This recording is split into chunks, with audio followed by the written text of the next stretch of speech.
Entry டோரில் welcome sign பண்ணுறதுக்காக இந்த வுட்டை வாங்கிட்டு வந்து ரொம்ப நாள் ஆச்சு. கராஜில் உட்காந்து தான் பெயிண்ட் பண்ணிகிட்டு இருந்தேன். கொஞ்ச நேரத்துலேயே நல்ல மழை ஸ்டார்ட் ஆயிடுச்சு. மிடில் ஒயிட் பெயிண்ட் அடிச்சுட்டு 2 சைடும் பிளாக் அடித்து காய வச்சுருக்கேன். லாஸ்ட்டாக போட்ட பேபி மைல்ஸ்டோன் சைனுக்கு பயங்கர ரெஸ்பான்ஸ் இருந்தது. நிறைய பேர் கமெண்ட் பண்ணியிருந்தாங்க இதை எப்படி பண்ணுறதுன்னு. அவங்களுக்காக ஒரு குட்டி இன்ஃபர்மேஷன் வீடியோ தான். நாங்கள் என்னென்ன மெட்டீரியல்ஸ்லாம் வாங்கியிருந்தோம் அப்படின்றத ஷேர் பண்ணுறேன். 2 சைஸ் அக்ரைலிக் ஷீட் வாங்கியிருந்தோம். 4 இன்ச்சு 6 இன்ச் ஒன்று. 0 to 12 months சைன் போடுறதுக்கு 4 இன்ச் அக்ரைலிக் ஷீட் யூஸ் பண்ணிக்கிட்டோம். பேபியோட நேமு வெயிட் அதெல்லாம் போடுறதுக்கு 6 இன்ச் யூஸ் பண்ணிக்கிட்டோம். நிறைய பேர் இந்த கிஃப்ட்டோட பர்பஸ் என்ன, எதுக்காக அப்படின்னு கேட்டிருந்தாங்க.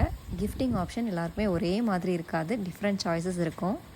இந்த கிஃப்ட்டு ஃபோட்டோ ப்ராப் மாதிரி தான். 0 to 12 months ஃபோட்டோ எடுக்கும் போது வச்சு யூஸ் பண்ணிக்குவாங்க.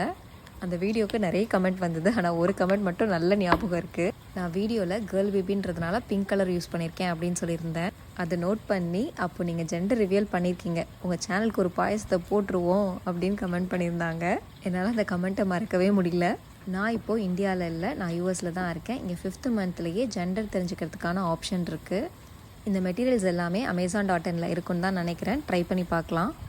வினைல் ஸ்டிக்கர்ஸ் எடுக்கிறதுக்கு கிரிக்கெட் டூல் தான் வேணும்ன்ட்டு இல்லை. ஸ்டிக்கர்ஸ் பண்ணுற ஷாப்பில் வினைல் ஸ்டிக்கர்ஸ்ன்னு கேட்டால் நீங்கள் என்ன மாதிரி டிசைன் கேட்குறீங்களோ அதே மாதிரி கஸ்டமைஸ் பண்ணி கொடுப்பாங்க. இன்னும் வேறு ஏதாவது கொஷின்ஸ் இருந்துச்சு அப்படின்னா கீழே கமெண்ட் பண்ணுங்கள்.